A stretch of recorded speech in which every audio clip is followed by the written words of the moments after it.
I do believe that humanity has reached a crossroad, and I hate to exaggerate that. I don't want it to sound sensational, but I think it's true. I think our species, the species of human beings, is coming to a place where we are deciding about ourselves. We are making a huge decision about who are we, who do we really choose to be. Who are we, who do we really choose to be? Who are we, who do we really choose to be?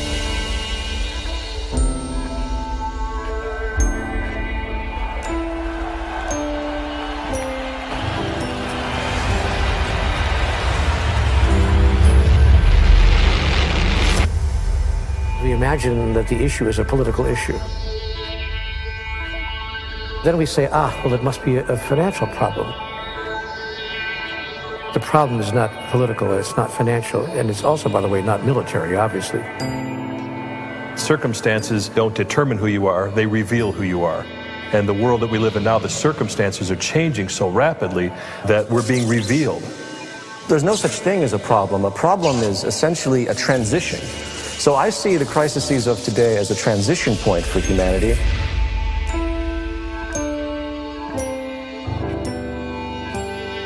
Look down on the human drama and discern through your critical faculties what's going on without judging it.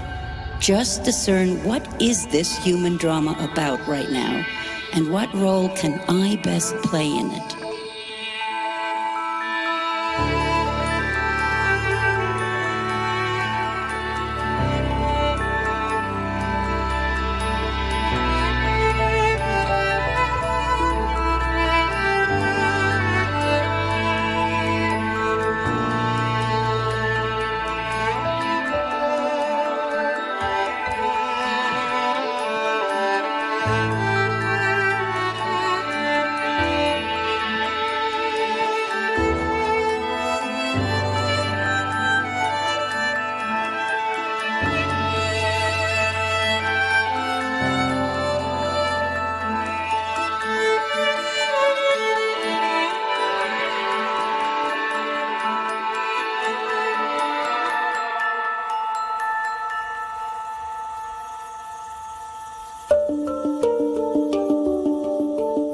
The latest Global Risks Report published by the World Economic Forum presents an astonishing risks interconnection map.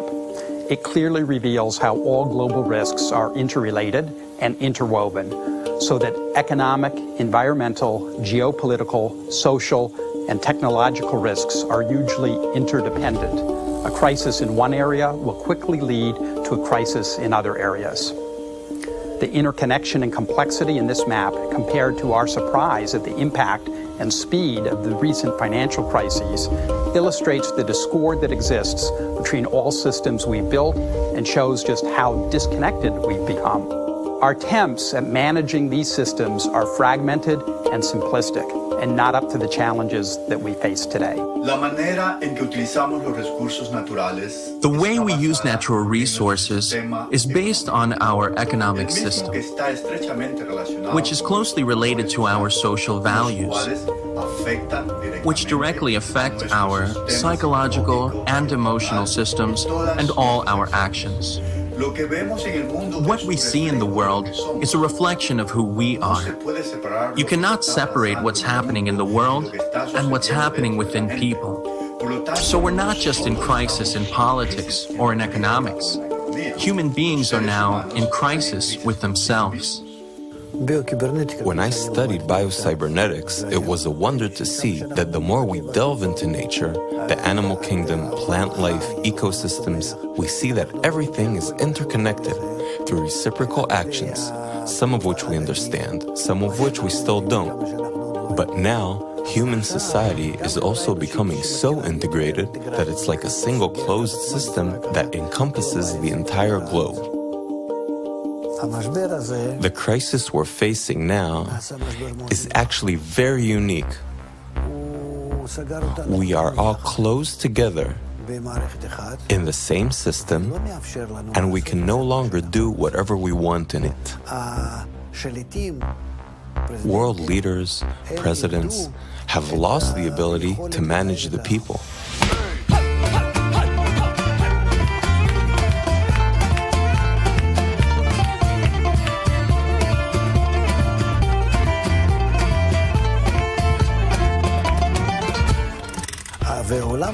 it's as though the world began to move without any reins, but rather according to a new law of interdependence, of connection, the law that is characteristic of integral systems.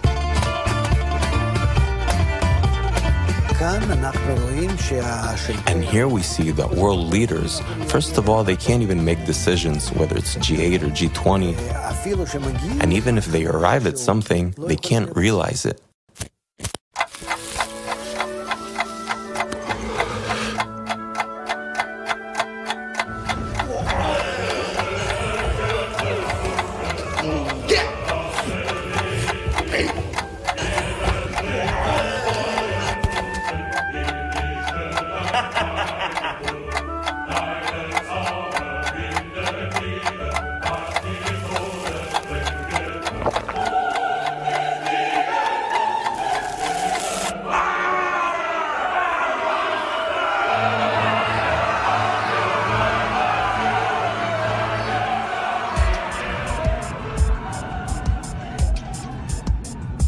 In science, we started as Newtonian physicists, and we started pretending like we are machines. That was the worldview for some time. That changed with biologists coming along. Biology gives a different view of the human being altogether. Biology says that, well, we are machines, but we are machines with competition, with survival in mind. And we fight for our survival, we compete. So our higher values are important only if they are important for survival. Outside of survival, there is no other impetus to the human being.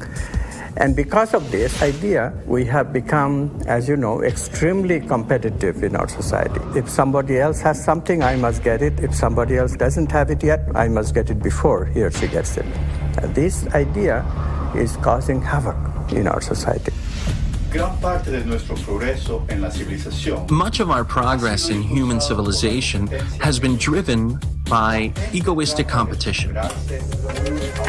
People try to outdo each other, and that creates better science, better technology, etc. However, now we're at a point where this ego drive has become so extreme that it will stop at nothing in order to be more or have more than others. And so companies are destroying the ecosystem, bankers are creating economic crisis, people are building themselves on the ruin of others. Our food supplies are increasingly at risk, water resources are increasingly being strained, and our financial systems continue to be highly volatile and risky. At the same time, we're also discovering how all our systems are connected and interdependent. Clearly, business as usual is a dead end.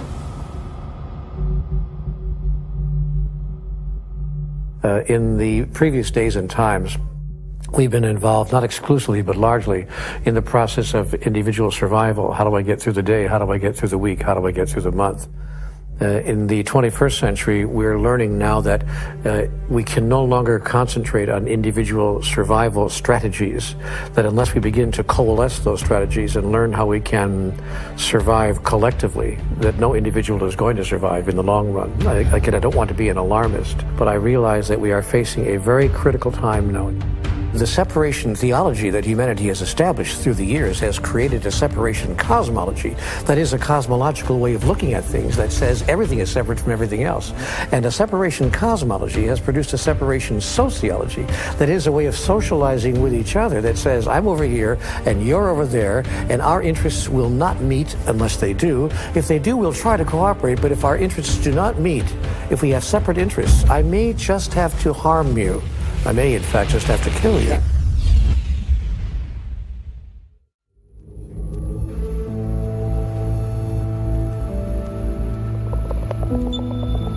There's an old story, the grandfather who's speaking to his grandson in the lodge, and the grandson comes in and says, I had a dream last night. In the dream, there were two wolves inside fighting, and one was a black wolf and one was a white wolf.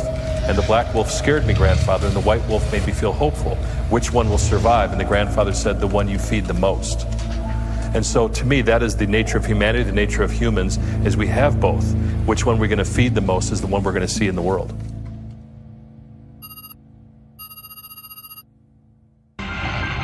The Ash experiment is one of psychology's oldest and most popular pieces of research. A volunteer is told that he's taking part in a visual perception test. What he doesn't know is that the other participants are actors, and he's the only person taking part in the real test, which is actually about group conformity. Please begin.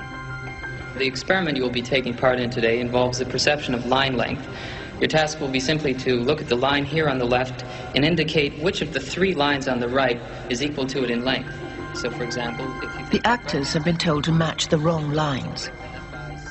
The volunteer will be monitored to see if he gives the correct answer or if he goes along with the opinion of the group and gives the wrong answer. In the first test, the correct answer is 2. 1. 1. 1.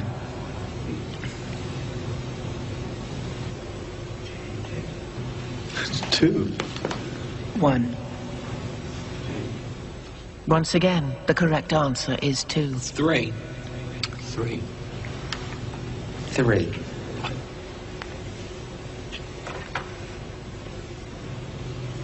3. 3.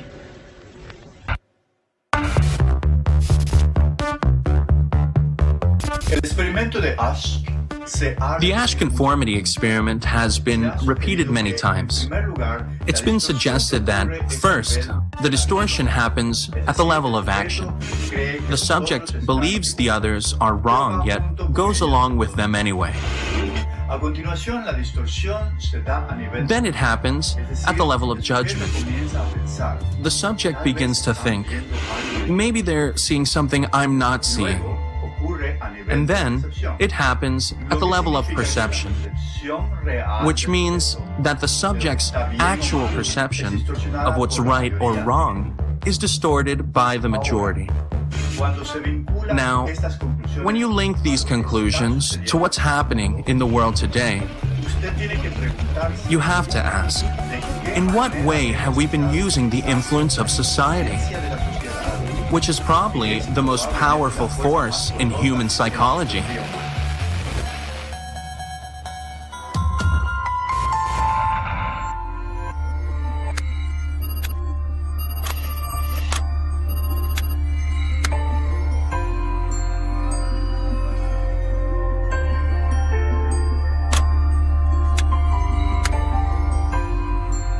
Over 40 years ago, I was cloning stem cells, and one of the first experiments just so blew my mind that it really changed the whole course of my education and my life.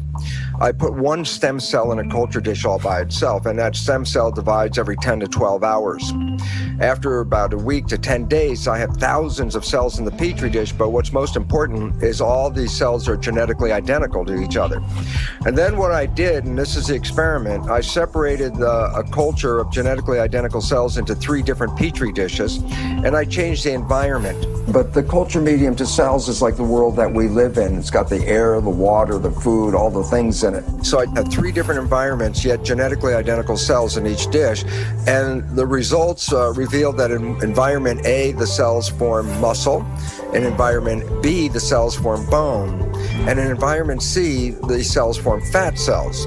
What was so profoundly important about this is if you ask the question, what is responsible for controlling the fate of the cells? What the experiment clearly revealed was that all the cells were genetically identical. The only thing that was different from one dish to the other dish was the environment. So while at the time I was teaching medical students the conventional story out of the textbook, the concept of genetic determinism, that genes control our fate and our lives, my experiments revealed a completely different story, and that was, it was the environment that was primarily responsible in shaping the behavior and genetics.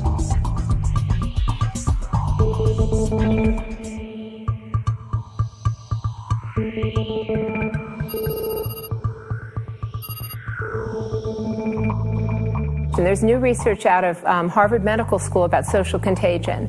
And I think it's kind of obvious and intuitive that you catch the moods of people around you, but now they're finding that people get fat in groups, they get happy in groups, they quit smoking in groups.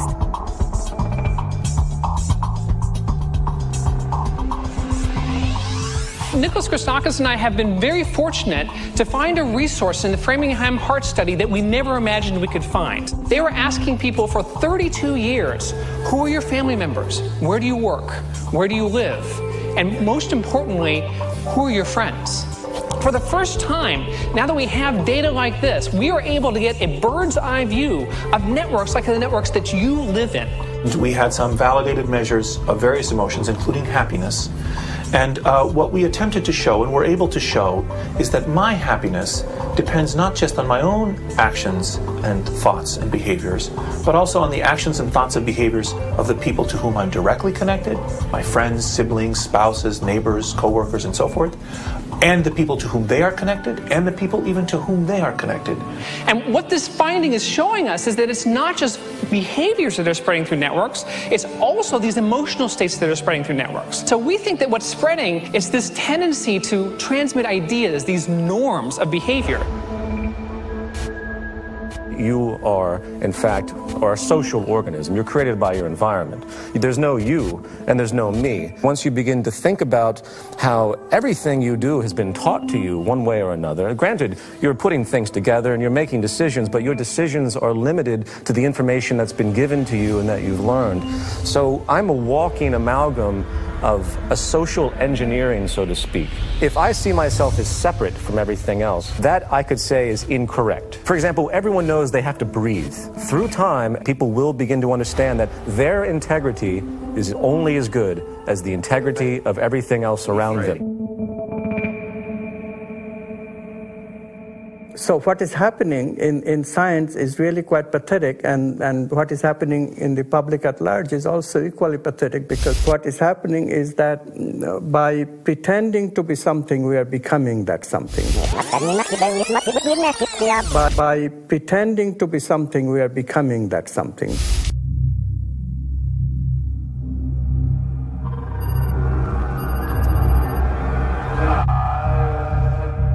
I began to feel that I was losing my identity, that the person that I call Clay, the person who put me in this place, the person who volunteered to go into this prison, because it was a prison to me, it still is a prison to me. I don't look on it as an experiment or a simulation. It was just a prison that was run by psychologists instead of run by the state.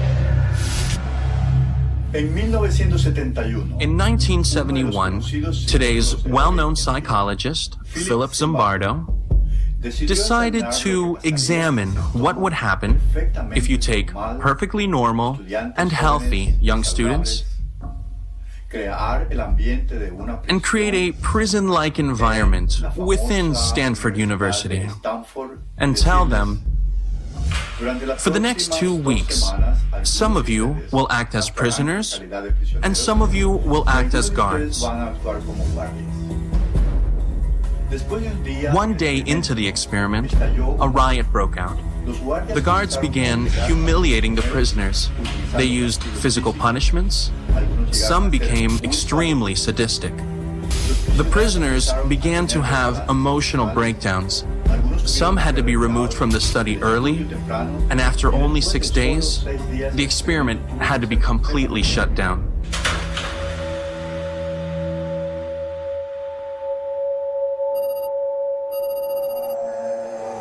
I had really thought that I was incapable of this kind of behavior.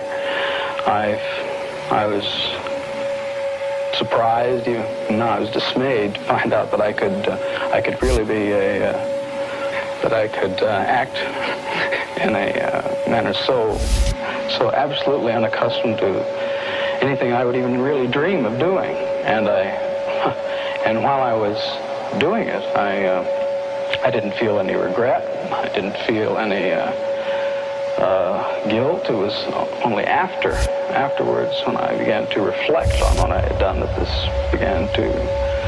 behavior began to dawn on me, and I realized that this was a part of me I hadn't really noticed before. By pretending to be something, we are becoming that something. By pretending that we are mindless matter, we are just material and that's it, we are excluding the finite aspects of life. We are excluding the finite aspects of our experience. And this is very serious business.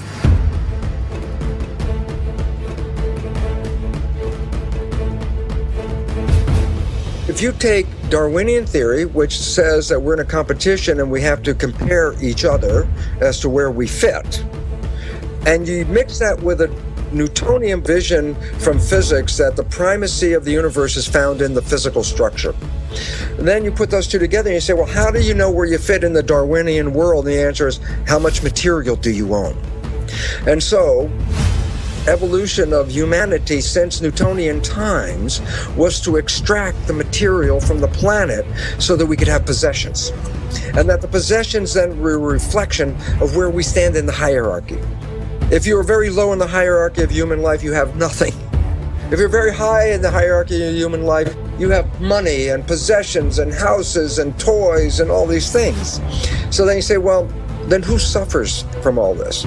Well, there's great suffering at every level, whether suffering in the physical planet or in the human civilization, there's suffering all over. In order for me as a human to prove my hierarchy, I have to extract the material from the planet. So what do? I mine the planet. I rape the planet of all of its possessions so that I could hold in my hand this chunk of gold and say, see how much I am worth, where is your gold?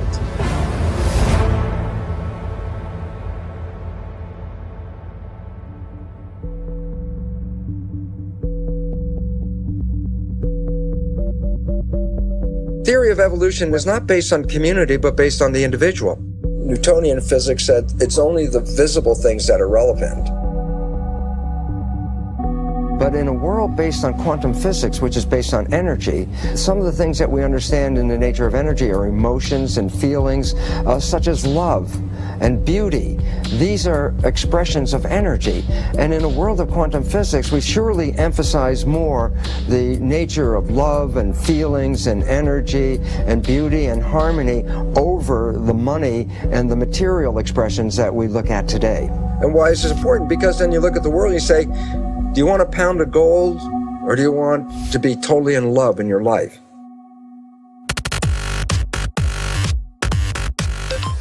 This is a painting known as The Supper at Emmaus.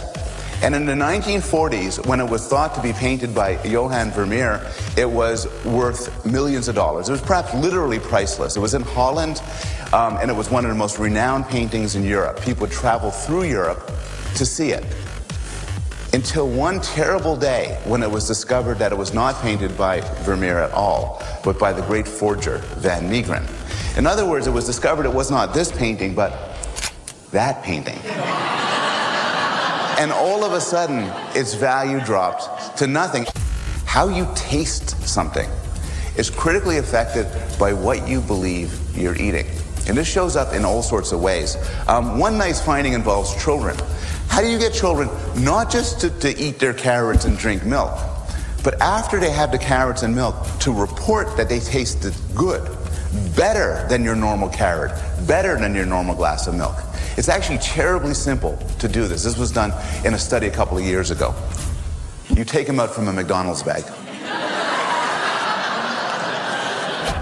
They get people into a brain scanner, and as they're lying on their back, there's a tube going into their mouth. And they get to drink wine through the tube while their brains are being scanned.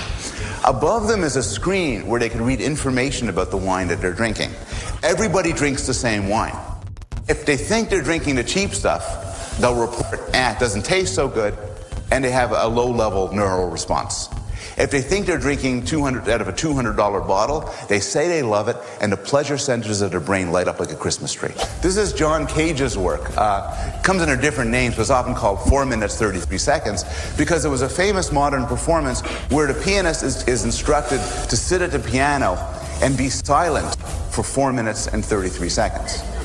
Now, as you can imagine, this is fairly controversial, whether or not this is brilliant or just ridiculous.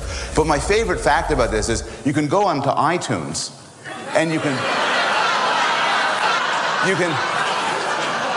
buy for $1.99 the entire thing of 4 minutes 33 seconds, which is of course silent. And I've read commentaries on this where people are outraged. They say, look, just turn down the volume of your computer and sit there for 4 minutes, 33 seconds. But psychologically, I think that wouldn't be the same silence. This is that silence from that performance. You know, it's astonishing to me that we don't realize we make this all up. We made the whole thing up. You know why gold is what the value it is? Because somebody said so. That's it. You know why fuel costs what it is? Because somebody said so. Somebody speculates, somebody decides, there's a belief, enough people join in, this is what a thing costs. We've all decided this. So an awakening of, we're repeating these cycles and we're getting kind of tired of it, maybe we should do something different this time around, be something different. People are interested in processing meaning and values. We have to hear that. It's the society, the media especially, that puts ordinary people into this vain search of material goodies. Yeah. People didn't live this way even 50, 60 years ago. You know, this is just a very recent phenomenon, that if you have, instead of one cell phone, two cell phones in two pockets, then somehow you'll be better off.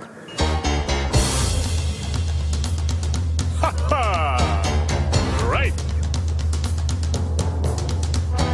I'm the king of excess. I'm the sultan of sales. I'm the boss of bargains. My credit cards, they never fail. I got a 700 something on my beacon score, which means I don't own a thing and I can buy even more. I'm a buffet eating, tablet reading, lovable guy. I get the best of the best that my money can't buy. It's a wonderful life. It's a wonderful life with my red-headed wife. It's a wonderful life. The average U.S. person now consumes twice as much as they did 50 years ago. Ask your grandma. In her day, stewardship and resourcefulness and thrift were valued. So how did this happen? Shortly after World War II, these guys were figuring out how to ramp up the economy. Retailing analyst Victor Lebeau articulated the solution that's become the norm for the whole system. He said, our enormously productive economy demands that we make consumption our way of life, that we convert the buying and use of goods into rituals, that we seek our spiritual satisfaction, our ego satisfaction in consumption. We need things consumed, burned up, replaced, and discarded at an ever-accelerating rate. Advertisements and media in general plays a big role in this. Each of us in the U.S. is targeted with over 3,000 advertisements a day. We see more advertisements in 1 year than people 50 years ago saw in a lifetime. And if you think about it, what's the point of an ad except to make us unhappy with what we have? So 3,000 times a day, we're told our hair is wrong, our skin is wrong, our clothes are wrong, our furniture is wrong, our car is wrong, we are wrong, but it can all be made right if we just go shopping.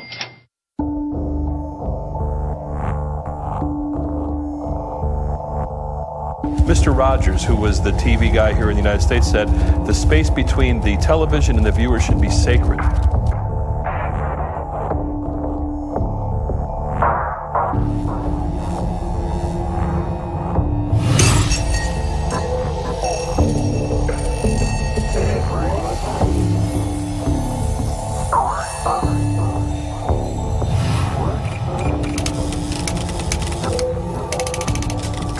It comes down to money. If they can sell it, if it helps humanity, I don't believe that the make or break point for anything that's done in the media, for the most part, 99%, is about the influence on the consumer. It's about, can we sell it? And if they can sell it and it's good for you, they'll sell it. But if they sell it and it's not good for you, they'll sell it anyway. In my world, I think that matters greatly on the impact of the listener because it changes their lives one way or the other.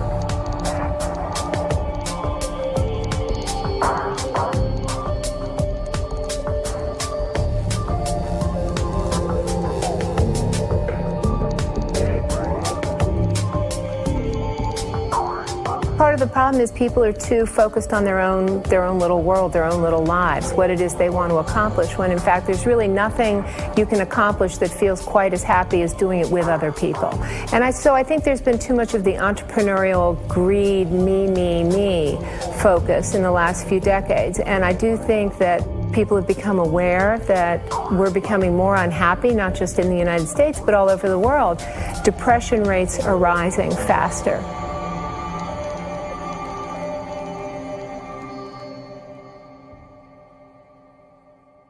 I don't know that people are always aware of it until you ask powerful questions.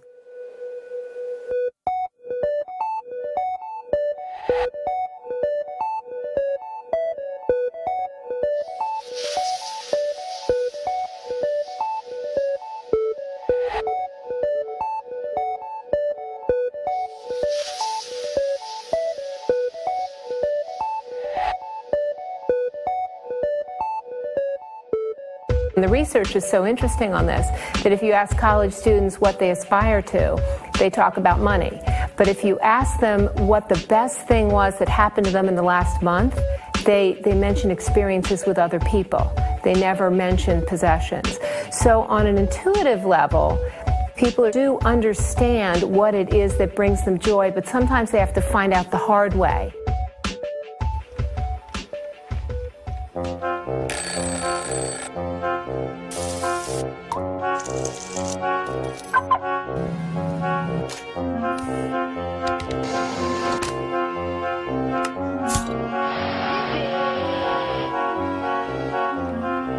So we're in this ridiculous situation where we go to work, maybe 2 jobs even, and we come home and we're exhausted, so we plop down on our new couch and watch TV, and the commercials tell us you suck, so you gotta go to the mall to buy something to feel better, and then you gotta go to work more to pay for the stuff you just bought, so you come home and you're more tired, so you sit down and you watch more TV, and it tells you to go to the mall again, and we're on this crazy work, watch, spend treadmill, and we could just stop.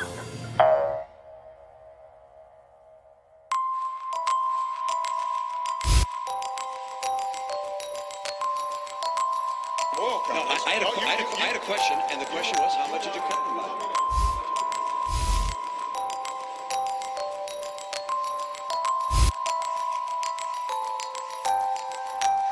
We have actually produced more oil. No. How much did you cut licenses and permits on federal land?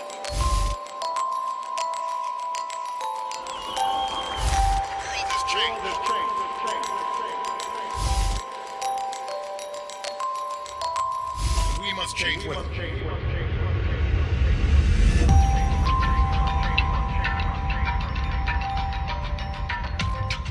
I have written an open letter to President Obama, reviving that slogan. You know, during the Clinton presidential campaign, they had a slogan called, "It's the economy, stupid." For me, the slogan is, "It's the worldview, stupid." It's unless the worldview changes, unless the worldview acknowledges listening to the values, listening to the personal meaning of life and the social meaning of life, unless we do this, real change cannot come. So I wrote to President Obama, if you talked about real change, change that we can believe in, if you really want change that we can believe in, please help us to change our worldview.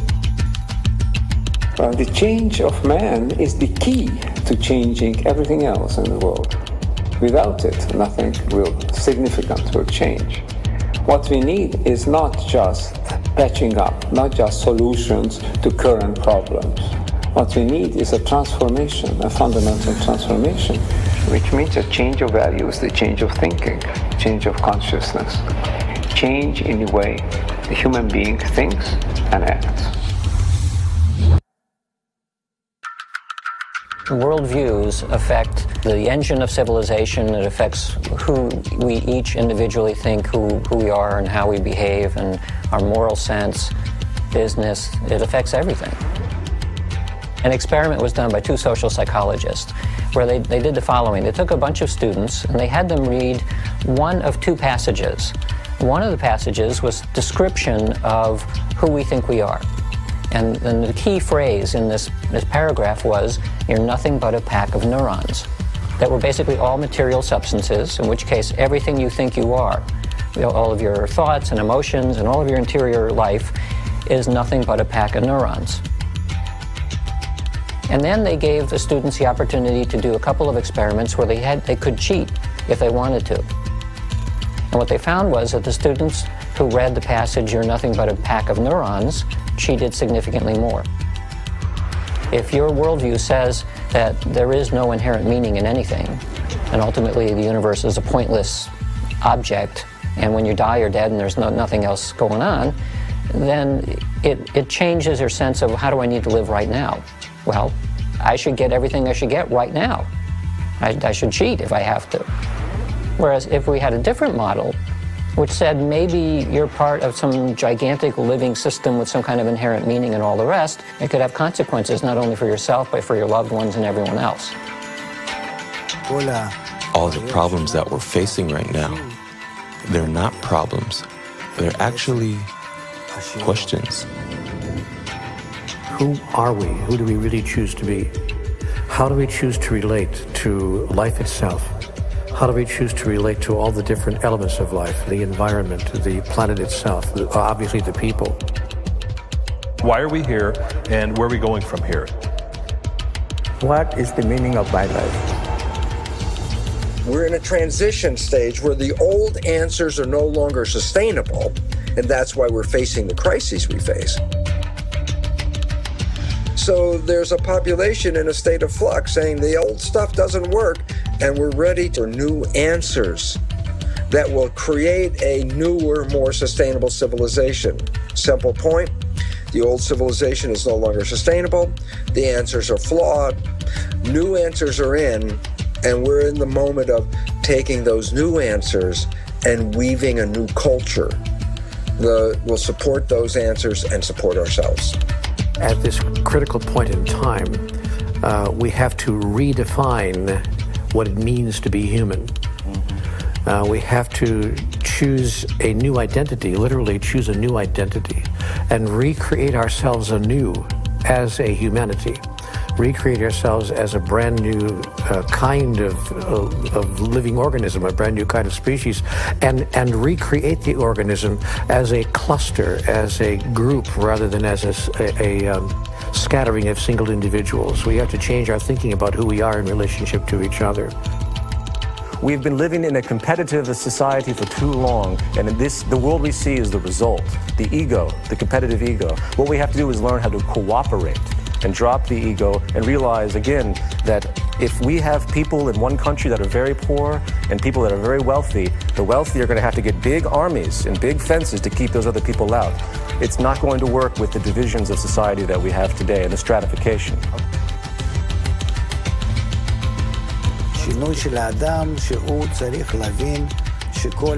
Man has to go through a change to realize that his life should be lived for the unity of mankind, and that we're all like one man and one heart, and we're sharing that desire, sharing that thought. We're on mutual connection, making mutual concessions in reciprocity, like cells of a living body.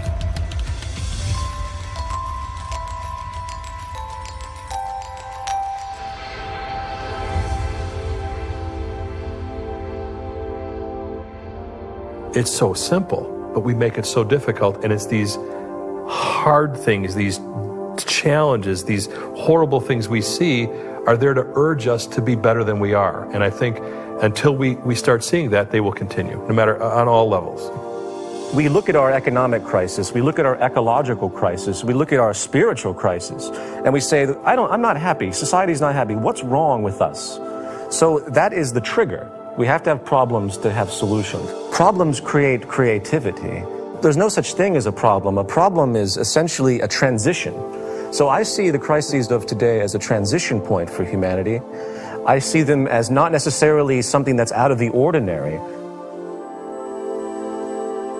Again and again in nature, from the very most ancient bacteria to more recent species, they go through a juvenile phase of hostile competition to establish themselves.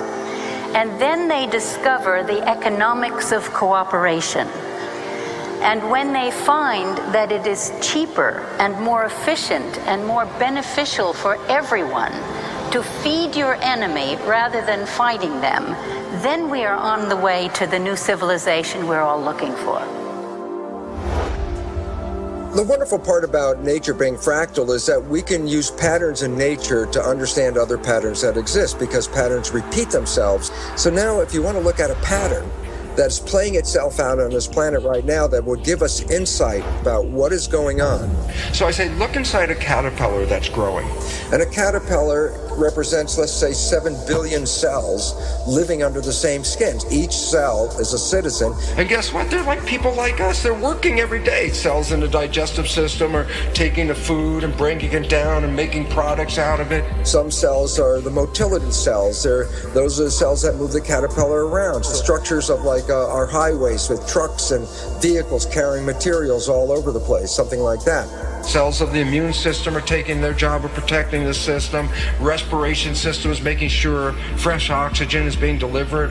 So all the cells have jobs. The caterpillar's growing. If you were in there and a reporter, you look around and go, yeah, the economy is going great guns. It's growing every day. Everybody's working, full employment. This is the kind of thing we love to see. How much are we growing every day? Some percent every day. And then the caterpillar reaches a certain stage of growth. And at that stage of growth, it just stops eating. It can't take in anymore at this point. It's reaching a maximum size. Then if you're a cell inside that community, imagine what would happen. That you're on the job and all of a sudden there's less food coming in and you're a digestive cell and you say, well, man, the work is slowing down here. The factory is slowing down. Then all of a sudden it gets to such a low level that many cells get laid off of the job. Now their cell's not working. Why? There's not enough food coming in to keep them all working. And as the food shuts down, then the other jobs are affected because if there's no food, then there's no energy. And all the systems start laying off cells. And pretty soon, there's massive chaos under the skin of a caterpillar. Why? The systems stop growing, the cells are out of work, nothing is evolving, and the thing is falling apart. If you were a cell in that caterpillar body at that time, you would look around and say, oh my God, our world is coming to an end. And yet, in the midst of those billions of cells, in among them are other cells genetically identical to them, no different. But they think differently. They respond to the signals differently. These cells have the interesting name called imaginal cells. And these imaginal cells come up with new visions. And what happens is, in the midst of all this chaos, when all the other cells are running around thinking the end of the world is coming, the new imaginal cells are laying out new ideas, new visions, a new plan, a new scheme, a new way of life. And around these ideas, the cells reorganize and they start to create new massive organizations to create something much more fabulous than the previous system. A system that is much more sustainable, a system with a higher level of evolution. And that system they're constructing called the butterfly. So there's a transition from an old world of caterpillar with an old belief system and an old way of life that was no longer sustainable. And therefore, you have two choices in this world right now.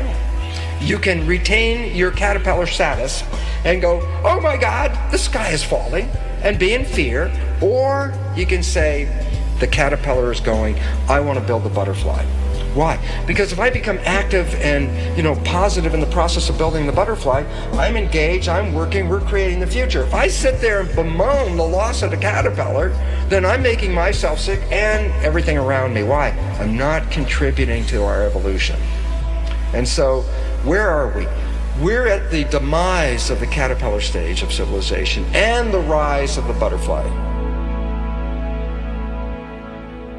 What we have to recognize is that all this crisis, etc., is not outside of consciousness. Mm-hmm. It is also inside of consciousness. Mm-hmm. There is a plan to this madness. Mm-hmm. If we look at biological evolution, all big evolution is preceded by a catastrophe. So this is evolution of the human being that is going on right now. From being overly concerned with the negative emotions and the rational mind to listen to the values. Love, beauty, justice, truth, goodness. We need to hear that. But how do we hear that without the pangs of suffering?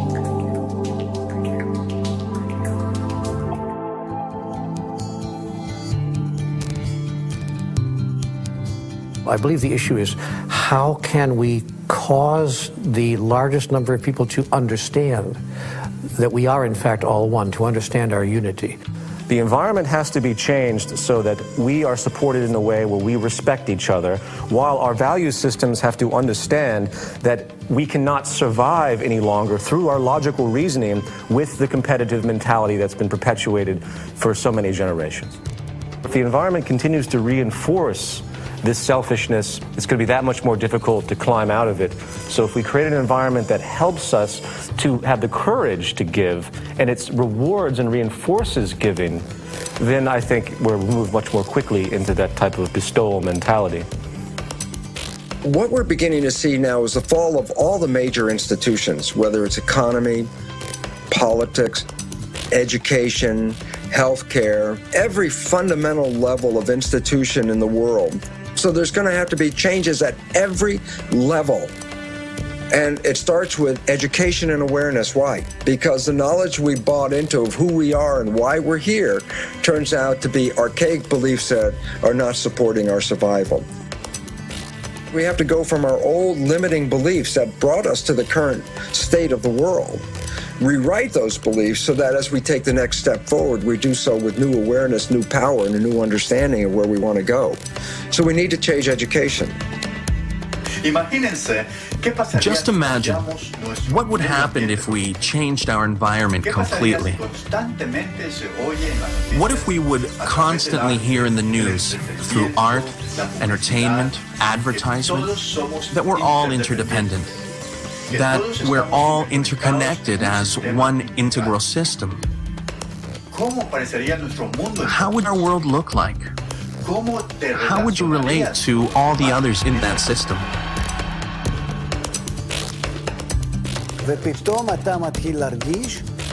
You would suddenly begin to feel that you relate to others as somewhat close to you. You will be less concerned about how do I exploit the other, how do I manipulate others, take advantage of them. You'd begin to see that the other person is somehow close to you. You'll have some affinity towards the others, like they belong to you. You'll start considering them just like you think about your children or your family. You take them into consideration when you think about doing something in life. You think, how will it affect them?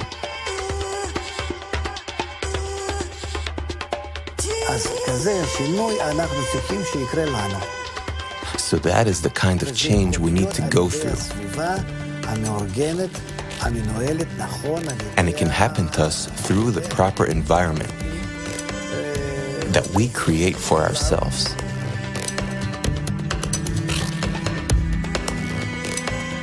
Well, we have these negative emotional brain circuits of competitiveness and greed and jealousy and anger and what have you, but we can also create a reality in which we make positive emotions for ourselves and in our relationships, and we can create positive emotional brain circuits. Brain circuits that we have created by voluntary acts of loving, deliberately, by practicing. That will then mollify the negative emotional brain circuit so we can overcome our base desires. We began to think of emotions as having a kind of collective identity, as if they're emotional stampedes in human populations, a kind of a quiet riot that is just below the surface at all times. Because when we mapped this network, we were able to find clusters of happy and unhappy people in the network, and we were able as well to show that happy people are able to influence others to become happy, and that happiness can spread from person to person to person to person. And it's this kind of view of the human superorganism that has really started to change the way we think about ourselves as human beings. We are connected. We are connected in ways that these other social species are, like schools of fish and flocks of birds.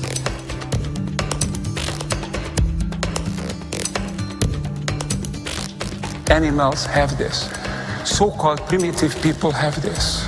We have seemed to have lost it through our intensive egoistic orientation. If you recover this connection, then we will behave with greater solidarity to each other. We will extend our solidarity that exists in a family. We can extend it over larger areas, ultimately to the whole human family and to the living environment.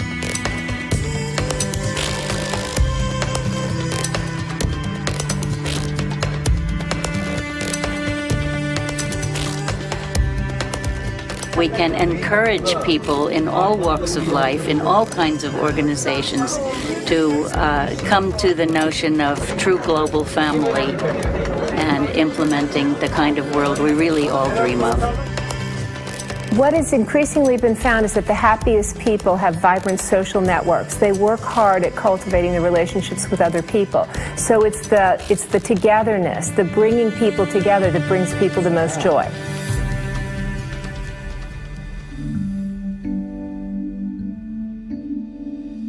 In some ways, science has always recognized that everything is always interconnected. But everything is also interdependent. And you can't study everything all at once.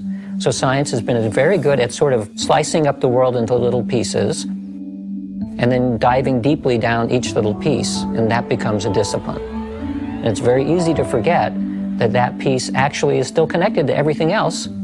We conveniently forget it, which creates something which is ultimately a whole system, but it becomes fractured. And maybe that some small percentage of scientists are naturally drawn to this idea of how does the thing that I'm studying fit in a larger context. And so for scientists who think about that, they eventually get to the idea of, if they push it far enough, that the universe is really just one big thing. We ask the question, why are we here as human beings? The answer is then left to something as simple and disastrously bad as, there's no reason for us to be here. We're just accidents of genetics, and therefore we could do anything we want because we weren't intended to be here in the first place. So we have a pretty big disregard to our relationship and the world around us and the nature that we live in, because we believe that organisms just got here by accident. When you look at the planet Earth, you find that we live in a very narrow zone that supports life. A perfect combination of gases in the environment, a perfect temperature and all this, and it stays constant, which has been a very unusual event of how can a planet keep a constancy in a world where everything is dynamic around it? And the answer is because nature has created one organism after another organism to keep the environment in balance and compensate for the ranges of activities that occur around us. So we keep what is called homeostasis. Very simple example is this. When the world was primarily plants, the environment, which had carbon dioxide and some oxygen in it when they first started, later became depleted of carbon dioxide, and oxygen increased because the plants were using the carbon dioxide continuously and releasing the oxygen continuously, and the balance shifted. And there was so much oxygen on this planet that the planet was flammable. So at times, lightning strikes would hit and burn up all the oxygen and burn up the planet. Life was not sustainable. So nature created a balance. And the balance was called animals. Animals breathe in oxygen and release carbon dioxide, which is the complete reverse of what the plants were doing. So why is this relevant?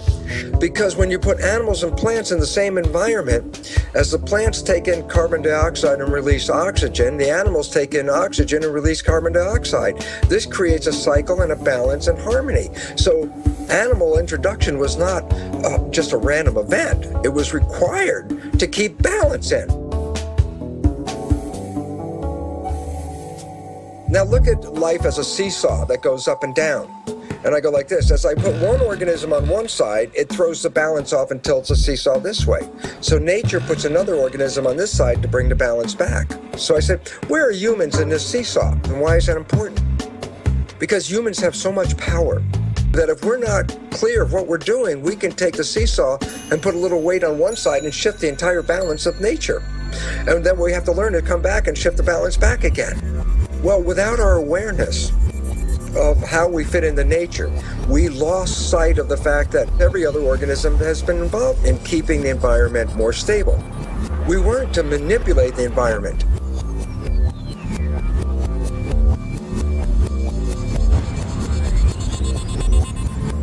But if the balance now shifts way off because of humanity, then it means that nature will no longer support human life on this planet. It says that we have upset the balance of the environment and are causing our own extinction. So the writing is on the wall. We have to work collectively to create harmony back in the environment. When we become aware of this, we can engage in that activity as the primary direction of human civilization.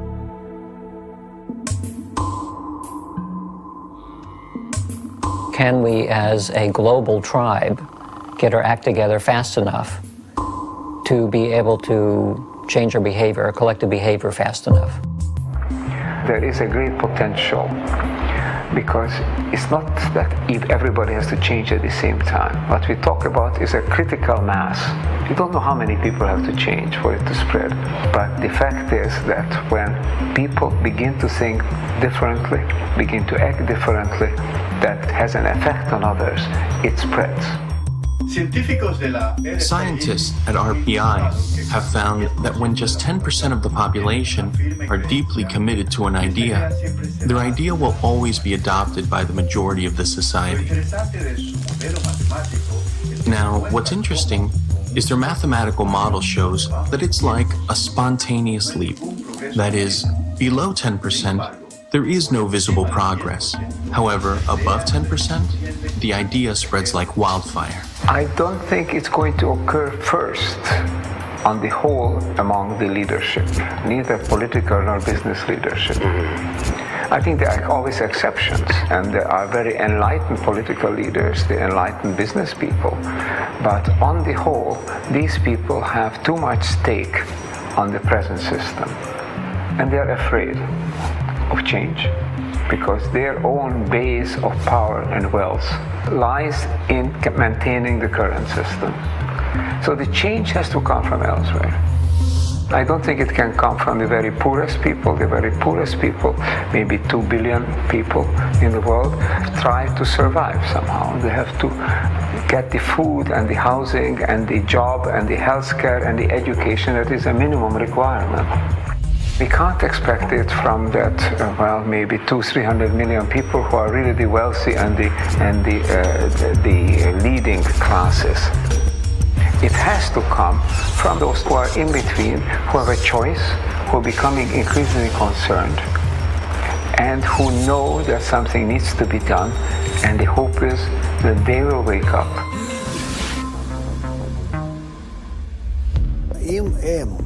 If there are people who are aware that the world must become integrated, then the question is, can they come together? Can they make the initial step towards this? I think the problem with global crises is that from each individual's point of view, it becomes difficult to know what do I do about it. When I say my ego and transform my ego, it's an illusion. How can I transform my ego when I'm dependent on so many other egos?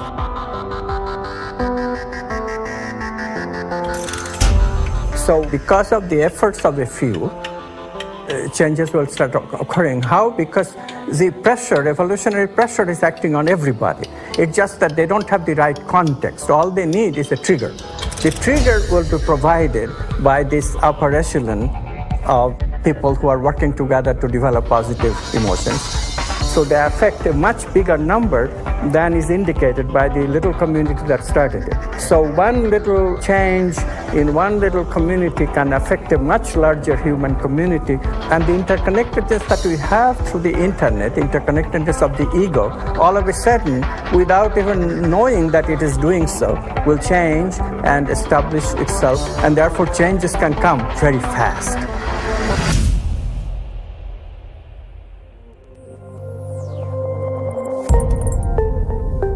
The basic idea is that there's this vast fabric of humanity stretching endlessly into the distance. I'm connected to you and you to others on out endlessly. Your actions can influence the actions and feelings of others around you, which in turn then can spread to still others and then to still others. If you tell someone they don't influence anybody, they're not going to do anything. But if you tell them they influence 1,000 people, they'll change their lives. And that's why I think it's so critical for us to understand, first and foremost, how and why we are connected.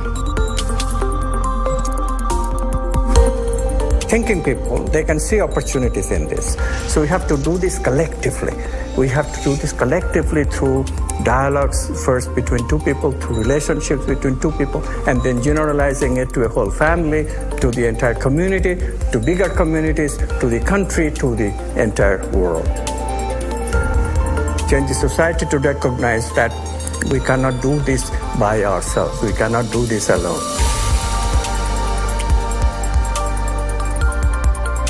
it's actually very simple what we have to do. It's just getting people to identify with it and see the benefit of what that offer is, the offer of working together, and how cataclysmically better life will be, right? Materially and spiritually. So.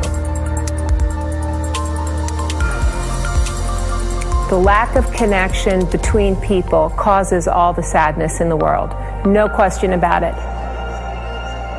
We are at crossroads, and it's not going to be decided by fate.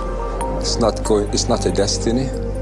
We have at a point where the future of humanity is going to be decided by how people think about it today and how they behave. Awareness, awakening, these are the key terms. We have a chance to change. One thing we have to recognize is that to change is no longer a question whether or not. Change is coming. The only question is whether it's coming unexpectedly and abruptly on us so that we can't do much about it, we become victim of it, or whether we can anticipate it, create those major changes that will bring about a better future.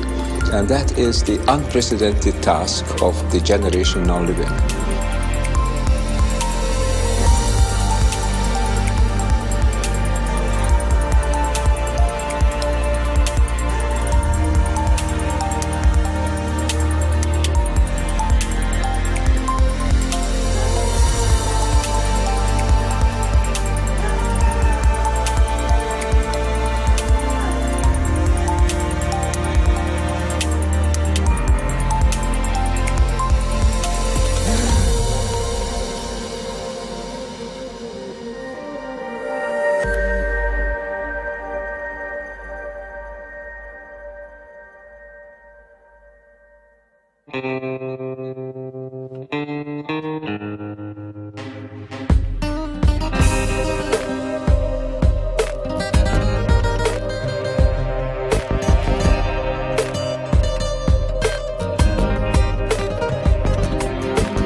For the boys and the girls, cause the way we were living don't work no more. Divided into artificial classes, rich and poor.